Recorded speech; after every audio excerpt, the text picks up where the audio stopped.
think having people in those spots, not only a body, but someone who really wants to like learn and to solve these problems innovatively. And it doesn't always have to be, like I said, the fancy, expensive technology. It's just finding ways to do things outside of the box. That's important. Without supplies, there's no surgery. Without products, there's no patient care. Welcome to Power Supply, the healthcare supply chain podcast focused on helping you navigate the intricacies of logistics, purchasing, contracting, and supplier relationships. Each episode, we speak with healthcare executives, supply chain leaders, and innovative entrepreneurs from across the country as they share their stories, experience, and expertise on the industry we love. From the loading dock to strategic sourcing, from buyers to the C-suite and across the enterprise, we tackle the real-life issues impacting the healthcare supply chain. Whether you're tuning in for conversation or inspiration, we're glad you're here. You're just in time to hear it from the source and stock up on insight. So sit back and plug into Power Supply. On this episode of Power Supply, we'll speak with Alisha Beringer, Director of Supply Chain at Northwestern Medicine. We're going to be talking about how you can advance technology in your supply chain. And it doesn't have to be these big, huge systems and trying to move, large boulders to get things done. You can innovate every single day and identify different partners. Alisha's got her strategy. She's going to share with us, Hayes, in just a few minutes.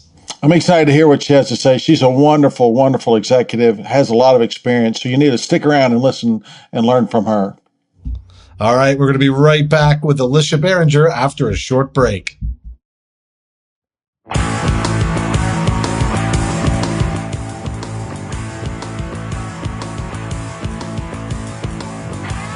From the studios of Healthcare HQ, you're listening to Power Supply.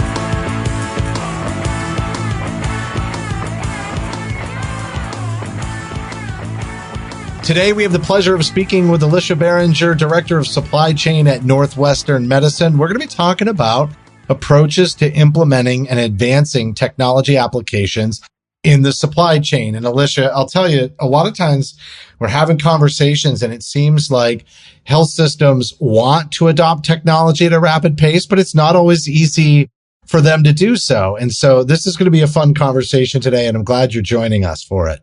Yeah, thanks for having me. Can't wait. So, Alisha, why don't you just kind of give us your background? Like, how did you wind up working with Mike over there at Northwestern? It's a very interesting journey, I will say. So I actually got my bachelor's and my master's in psychology. Definitely not. Supply chain was never on the radar. However, I use it every day. I will say that. Everyone always says, "Oh, do you wish you were in psychology?" I'm like, "What do you mean? I'm in supply chain, which is basically the same." 100%. There's a lot of human behavior, problem solving. So I use it every day. But I graduated with my master's in a time that the job market was not so great, and so I moved up to the suburbs of Chicago to be with my now husband. Didn't have any connections in the psych world up here. And he had a family friend that she has like a temp agency. She worked at a temp agency. She's like, "Hey, I'll just get you a job." Literally was working at Bed Bath & Beyond folding towels with a master's degree in psychology. And I was like, double worker. Inventory controls at Bed Bath Beyond. There you go. Listen, you can fold a mean towel, though. I had the highest selling credit card rate out of anybody at that store, let me tell you. I will do everything at 110%. Procure to pay. We're just rolling in the supply chain. Keep it coming. I started from the beginning. I knew exactly our inventory and And so she was like, I was like, I need, something a little bit different than Bed Bath Beyond. So I started off at Owens & Minor as a temp, and I interviewed plenty of places, and they're all like, you're overqualified. I'm like, I clearly know. If I'm applying, I'm a hard worker. I would like to work. I don't like to sit around. So yes, I know what I'm capable of doing. But, Owens & Minor took a chance on me, and I started as a temp for billing coordinator temp. And then he hired me as a full-time billing coordinator. And he even said, he's like, you're kind of overqualified for this job. And I was like, listen, I'm a lifelong learner. As long as you challenge me and you keep me learning, I mean, hard telling how long I'll be here. So every day he passed my desk and I said, hey, I want more. I need to learn more. Already got my job done and it's 11 o'clock in the morning. Like, let's go. Let's do more. So every year I took on a new role, and eventually that led me into calling on a hospital called University of Chicago, where Mike Hopkins worked. We were like a secondary distributor, so I just called on him just to help out. Then he came and worked at Owens & Minor for a year. And then he had an opportunity to go back to the provider side, and he said, hey, would you want to come with? And I said, why not? So I was at 7 years at Owens & Minor, wore many hats there, and then came over and have been at Northwestern for 9 going on 10 years.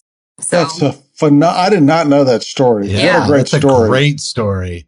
Mike Hopkins is the collector of people. I've told him that to his face and anyone else that'll listen. He is great at collecting people. And I was very lucky to be one of those people that he collected along the way. Well, he either sounds like a really good boss or a serial killer.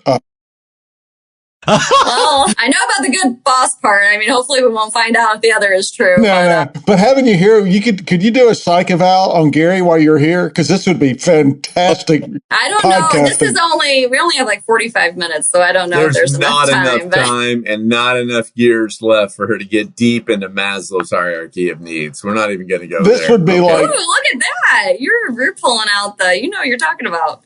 No, he doesn't. Yes, I do. Did you just Google that?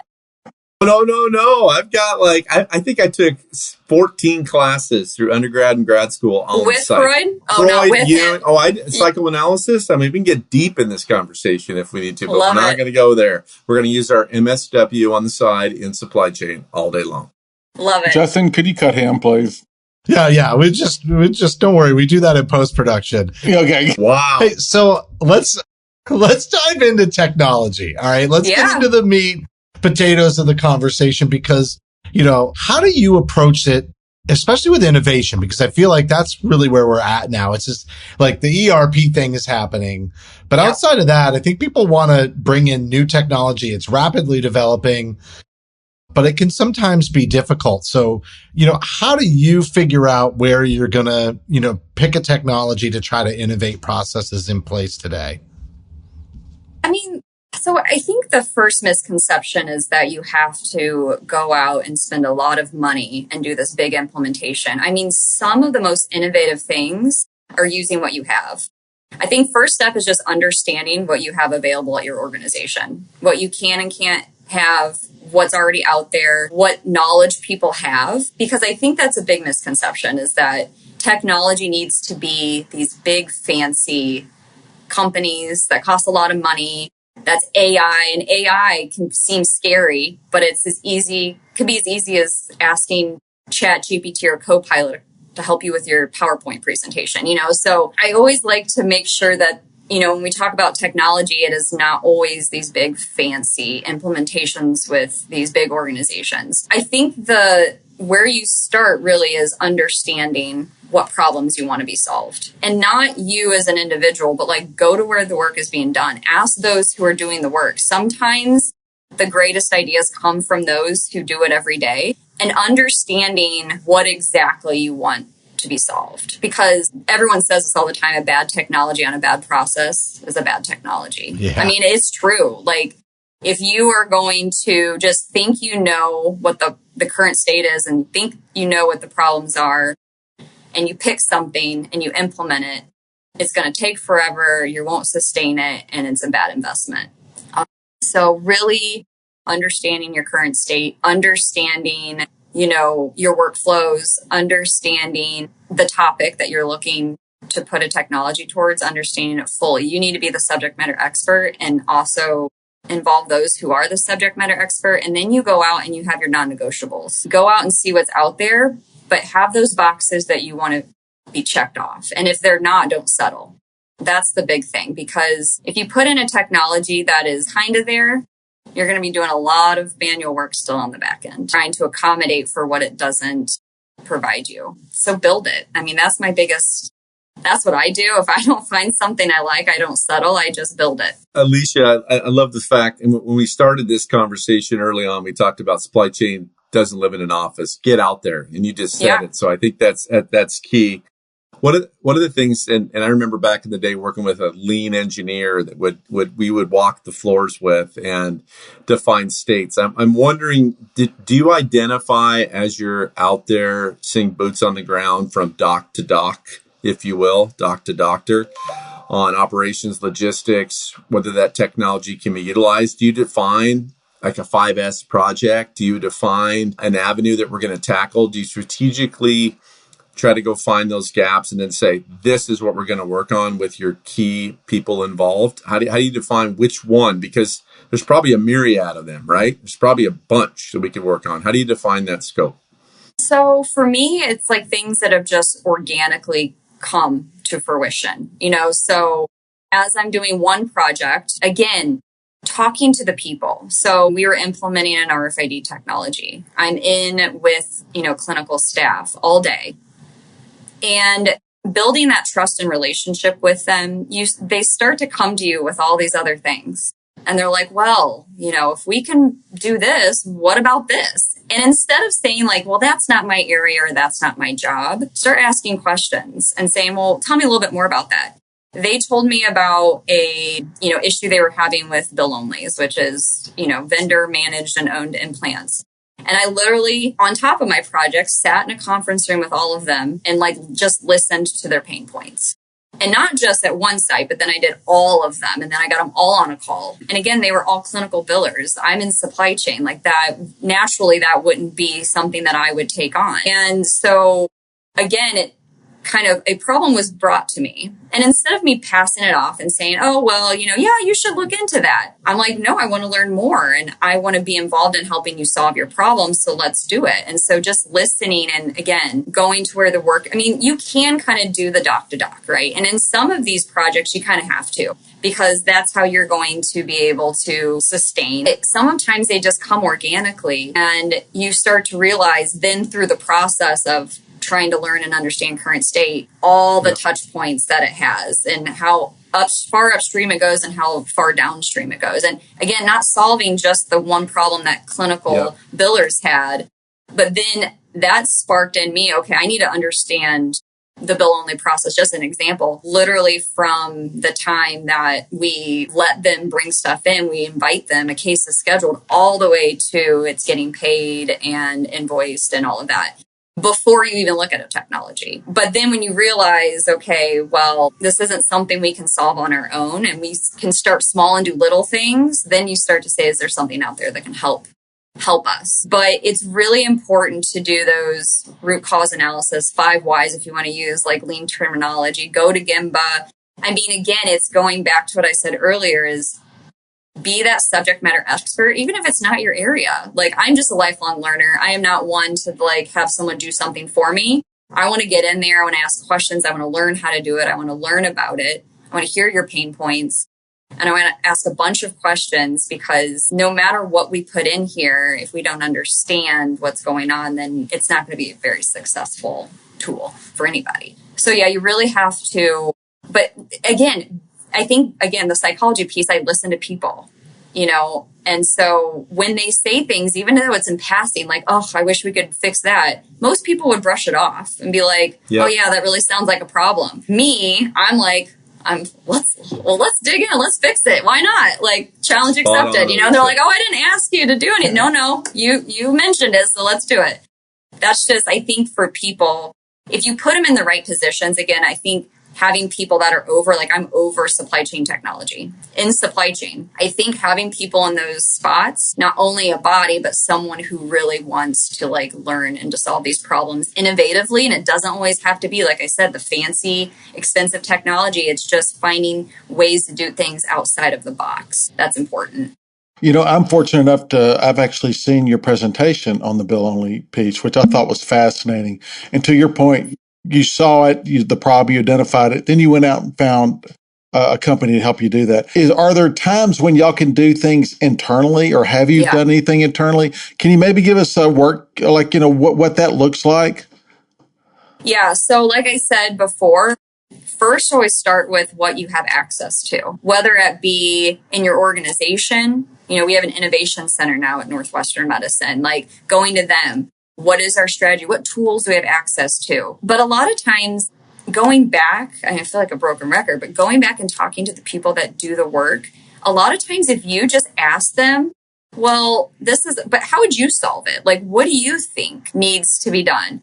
What are some ideas you have? Because again, I might think, oh yeah, we need this technology. Like, no, honestly, we could just do X, Y, or Z. And sometimes the best ideas come from the people who are doing the work that just think the most simplest. And that's where you start. You can start small and start internally. So for instance, we had an issue with again, back to the bill onlys, we started small and internally. One of the main issues that everyone said is we get Post-it notes and spreadsheets and calls and emails and all these different sources of input from all these different vendor reps. I'm like, let's create Word document that they click and type in. Now, no fat fingering and trying to decipher someone's handwriting.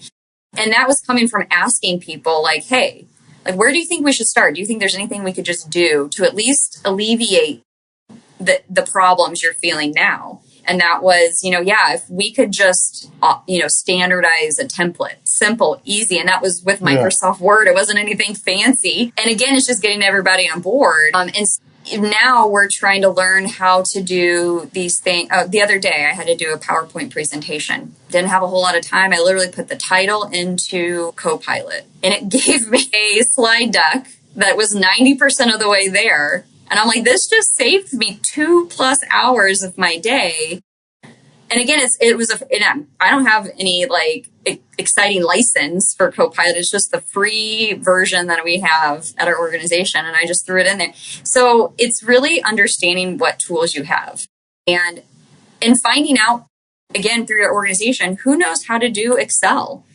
Some people throughout my career, I've taught myself formulas and ways to do things in Excel. People will come to me like, can you teach me that? Because that would save me a lot of time. So I think the biggest part is that interpersonal relationships with people, having those conversations, asking them what they would do. And then if they always say like, well, I wish we, had something, start asking around to see what we have. And then if we don't, go outside. But we've done a lot of stuff where we have created a bot. Or we have I created a dashboard out of Excel, and I taught myself how to do it on Google. And that took all of our data that we were all pulling and put it into one spot, and they could slice and dice it. It really wasn't anything groundbreaking, but it was what I had access to at the time because I didn't have access to fancy dashboards that I could build. Any of this AI stuff wasn't even really a thing that people were using. Right. And so we just had to get creative with what we had. And then now we're taking that and partnering with Power BI and doing it in way better ways than me Googling and creating an Excel document. And then, again, people, if you go out and actually talk to those who are doing the work, 9 times out of 10, they've all developed something on their own that they use every day to make their job easier. And so it's tapping into that and saying, oh, wow, you built this? At one of the sites I was on the dock. And they had built this catalog where they were taking pictures of how things needed to be RFID tagged. And I'm like, this is great. And they're like, yeah, because when we switch people, they don't always tag it right. So I just created a little handbook. And again, they got creative and thought outside the box and did something to make their job easier. But again, you sometimes hold that and you just do it for yourself, but it could be something that the entire organization could be using. But we're just not having those conversations and knowing that those things exist without going out and talking to people and asking, what are some of your problems and what have you done so far to solve them? I actually was listening to a podcast recently, and I think the guy, as I recall, was the CEO of a shoe company. They made shoes, manufactured. And he hired 2 25-year-old student or kids out of college, young guys, just to walk the floors and have those conversations. What do you do? How do you do it? And so then they would all go back and brainstorm on doing things so that collectively they'd all get better, and using AI and using every tool, to your point, that's available. And honestly, sounds like every sizable health system in America needs a couple of those, those people that just looking for the automations, looking for, workflow improvements.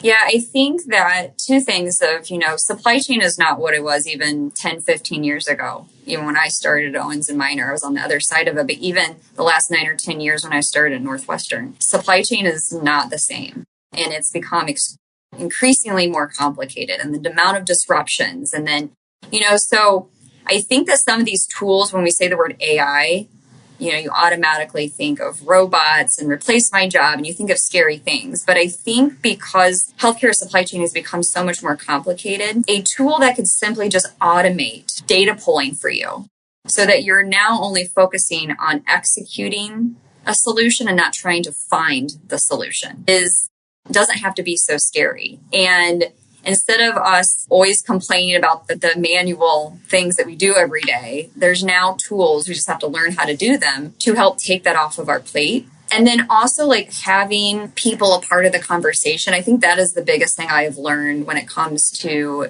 data and technology is don't say we're doing this technology. Have them part of the conversation, the kickoff calls. Have them part of every conversation that you have along the way. Building it, implement it. Where do you want this box? How do you want this to look? If they're part of building it with you, they're more likely to be on board with it.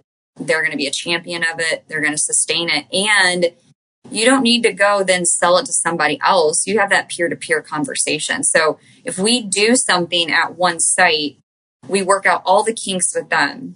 And then we bring them along to the next one and say, hey, go talk to your supply chain counterpart. Hey, go talk to that circulator. You tell them what you like and don't like about it. It doesn't need to come from me.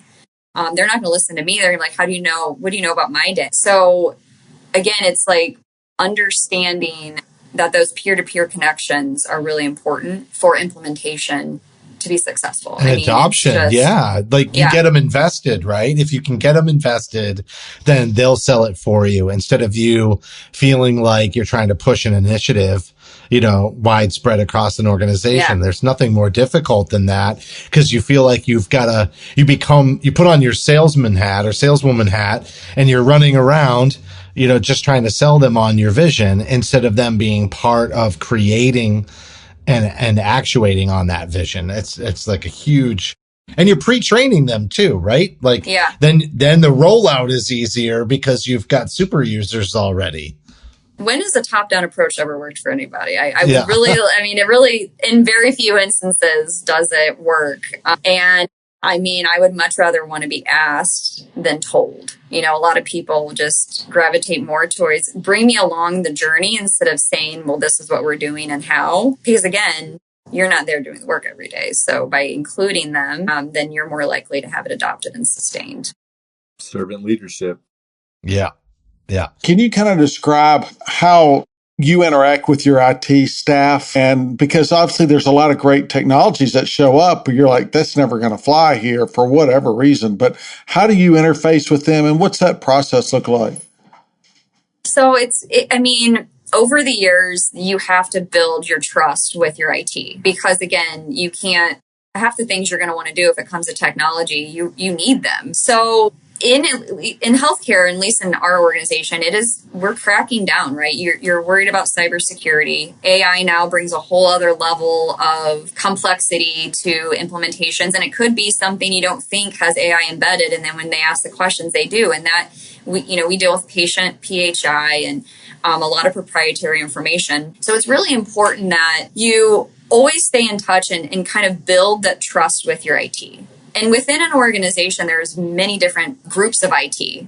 So, understanding who is in which group and what they need. I think that is the biggest one because a lot of times it's like you want to get something implemented and then you always say IT is a roadblock. I think it can be a mutual beneficial relationship of always reaching out when you don't have a project and saying, hey, has anything changed? What needs do you need of me? If I'm going to come and do this process, what is the process? I think sometimes we kind of use that scapegoat of, oh, well, it's IT. It's with IT. They're the problem. they're backlogged, they're difficult. But a lot of times you're just not taking the time to like get to know the process because it's not your process. And then so you just automatically say that they're a roadblock. Now, can they be? Absolutely. I mean, it definitely, but so can legal, so can, HR, so can anything that deals with clinical, like Epic or an EHR, so you're always going to run into these roadblocks. But I think someone who has that mutual respect for their peers and say, hey, I'm just curious to learn about the process. What do I need in order to be successful and get this to be a smooth transition, to get it approved or to get it implemented? And again, just being that champion for both sides, being a champion for them with the vendor, being a champion for the vendor with them, and like having someone that is that middle person to kind of keep the peace. Because a lot of times there's a lot of back and forth from an IT. I don't know all the lingo, and half the time I don't listen to everything they say back and forth. I get a little lost. It's like us and Gary, yeah. Speak a whole different language. Oh, that's like what, a perfect Hayes? opportunity. I was going to go the whole podcast without making fun of you out of respect. Thank you very much. Now it's on. That. We got minutes to go. The gauntlet's been... Absolutely. But yeah, I think it's just understanding and asking the questions like, hey, what do you need? What would make this easier? And again, you would hope that they would do the same thing for you, right? Like if we need to do an enhancement, like what do you need from us to make it successful? And so it's just building that trust. At least that's what's worked for me. People used to call me the director of IT. That's just because I did a lot of technology and I worked with IT more than I did supply chain operations at most points or any other supply chain pillar. And it served me well because I know who to go to. They know if I come forward with an opportunity or something, like that trust is there. They know I've vetted it out. They know I've asked the questions. They know I probably have the specs ready. They know I already have checked all the boxes of their needs. And they're like, okay, well, this one won't be as difficult because, again, I've asked the questions and I've committed to being a good peer and a good collaborator from a supply chain. And again, I'm trying to build that trust with supply chain to say, like, this is how we operate. Just makes it a little bit easier when you go to do some of these big implementations because you already have built that camaraderie. Yeah. Makes total sense.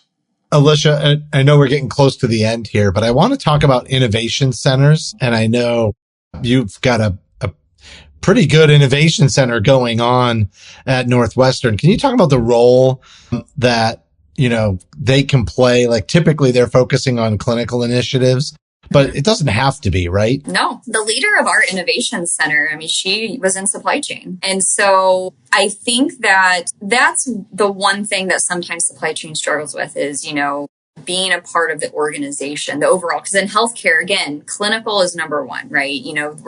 All the technologies are going to go to clinical. We want to make sure that the physicians have what they need and they're doing the latest and greatest. And, making sure that patient care is at its finest. And sometimes you forget about, in order to get there, the supplies on the shelf help you get there in that supply chain, right? We're making sure you have what you need to do your job and making sure that patients are getting what they need and have the best outcomes from a supply perspective. So if we're an innovation center, ours in particular, so they have what's called a TechStars program, and they bring in, these startups, and they kind of, have all these applicants that come in and they pick so many that they will take on for the year, and they get to help work with Northwestern to help build that tool or that technology or pilot it for them.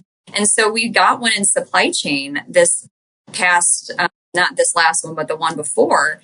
And it was really exciting, one, to see that supply chain was included in that organization and innovation, so we got to be a part of that TechStars program. We had got a company that we kind of helped build a tool with, and it helps kind of show the value that supply chain does have a seat at the table. Sometimes some organizations, they don't. And it's good because when we as supply chain are starting our AI journey, we're really trying to understand where to go and what to do. It's really beneficial to have that innovation center to go to and say, well, what is the strategy? What's the organizational strategy? What do we have access to? And what are some of the problems they're trying to solve from a high level perspective? And then also just knowing all the advancements that they're doing with technology, even in the clinical space, is really kind of cool to see because sometimes you don't get to hear all the things you just, again, in supply chain, or even as a patient, you show up, you get your surgery, you leave. You don't get to see or hear of all the really advanced technologies that they're putting in place to make sure you have even better outcomes. And so being on that and having an innovation center that we can like look at and get more visibility into those things that we didn't before we had it, because again, they promote it and, you know, they're marketing it. Do you get good ideas from it? Are there things that you're like it starts to open up some ideas for how you might innovate in some way, or like Absolutely. as you look at other problems being solved, it's almost like it gets the juices flowing? I think even as it's kind of changed your mindset of even being a patient. You could be sitting in a waiting room. You're like, I bet there's a better way to do this. What if I can go to the innovation center? Or what if I can, you now start to kind of look around and think of how could we do things better, and then have someone to actually go to maybe vet those out. And again, it could be just even as a patient. It might not even be with a supply chain umbrella. Sometimes you're sitting on the other side of it and you're like, wow, if I'm sitting in a waiting room for X amount, there's got to be a better way, right? There's got to be something, and then one time I went to, it wasn't me that gave this idea, but I went to a waiting room and they had a machine where it would take your blood pressure, take your temperature, you sit in it, and it took away the time that you'd have to wait for all that stuff once you go back. And so it's things like that where they're, Northwestern in particular always is taking patient feedback. They take it very seriously. Like that's how we, thrive is off of our patient feedback. And the Innovation Center, it kind of opens your eyes of what can be done and what you would never think. And they are traveling all over trying to understand, what's out there. They're not, just sitting in an office saying, oh, we should do this. Like they're actually getting out there to where things are being done and understanding what is available. And that makes me feel more confident in the care that myself and my family would get, because you kind of see now the back end of it. And so, I feel confident in the care that we're giving our patients and that I would get myself, if and when I have to get something done. Well said. Alisha, this has been awesome. I mean, really, I think the engagement piece and change management, it just, it's so important. You're going to make your life so much easier. You're going to bring more transformation. But I love how you look for small wins, then you look for partners. And then you look for maybe companies that are willing to develop something with you and you can innovate. And I think just kind of talking through those different options.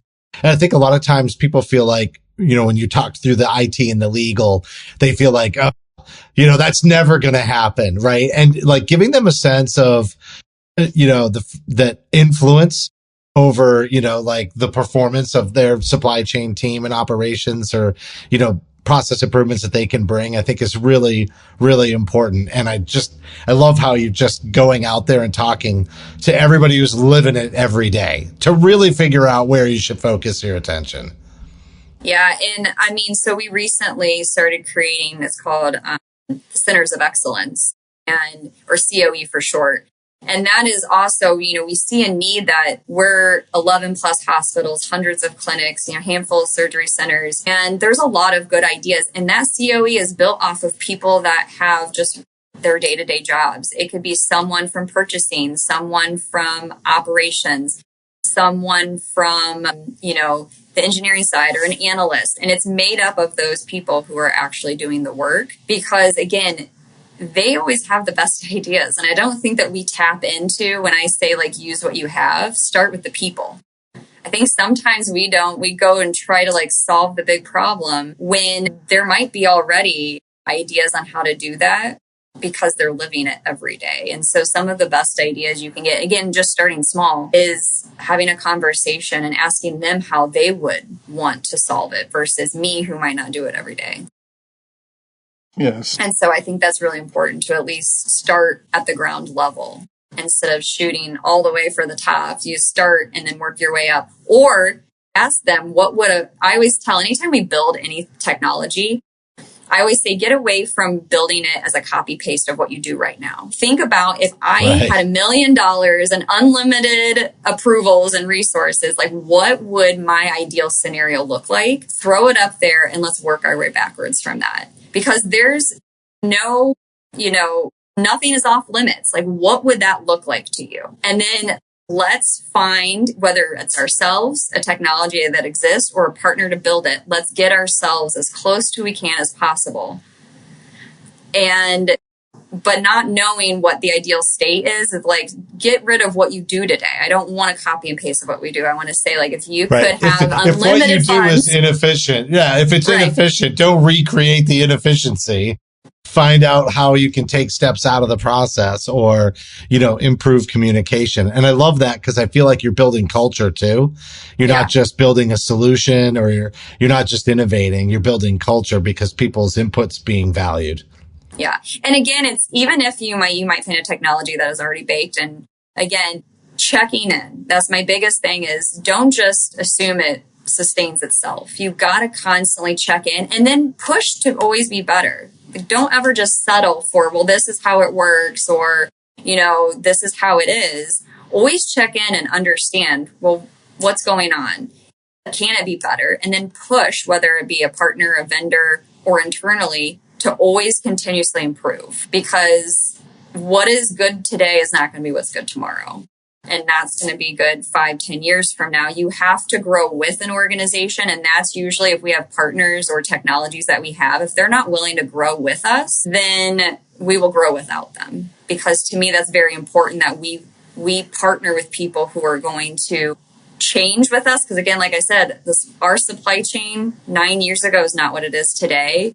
And if we don't have partners that'll grow with us, then we have to move on and go with someone who will. Because, just as organizations change on the supplier side, it's even more so on the provider side.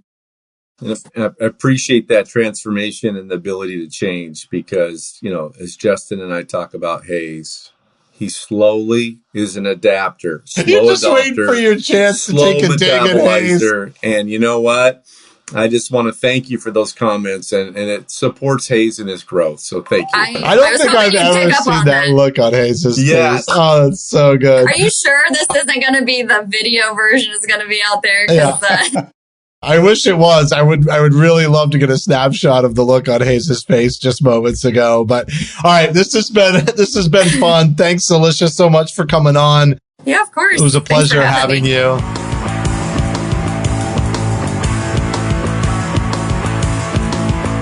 That was Alisha Beringer, Director of Supply Chain at Northwestern Medicine, talking about all kinds of approaches to implementing and advancing technology applications in supply chain. I loved the whole part about getting through IT and legal, Gary, and I think sometimes that can just be a bit of a blocker mentally, but there are lots of ways to innovate, and you got to find the right partners, and I just love the approach that she takes to continuing to advance her supply chain. Just being boots on the ground. That's one of the key takeaways. What do the people have to say from the doc to doc, if you will, the old school? Go down, and she's finding a scenario she's trying to fix in a project. In the meantime, she's listening to the end users and the stakeholders. Next project pops up. Next project pops up. And they're already innovating. She's allowing her teams to do that, which is great too. So just a great discussion, great leader. She got something going on really well there. So great job. All right, everybody, on behalf of Hayes, Gary, and myself, thanks for listening to this episode of Power Supply. Bam! Thank you for listening to this week's episode of Power Supply. As a reminder, you can help support us by subscribing on your favorite podcast app or by downloading the smartphone app on your iPhone or Android. Simply search for Power Supply in the App Store or Google Play. The best thing about downloading the smartphone app is that you can access bonus content for certain episodes and view episodes in certain categories, like articles on the go and vendor spotlights. Are you following us on LinkedIn or Facebook yet? If you are and you love an episode or post, then let your social network know about it. Like, comment, or share our posts along with your thoughts and keep the conversation going. If you have any topics or guests that you would like to recommend for a future episode, just send us an email to info@powersupplymedia.net. We look forward to hearing from you.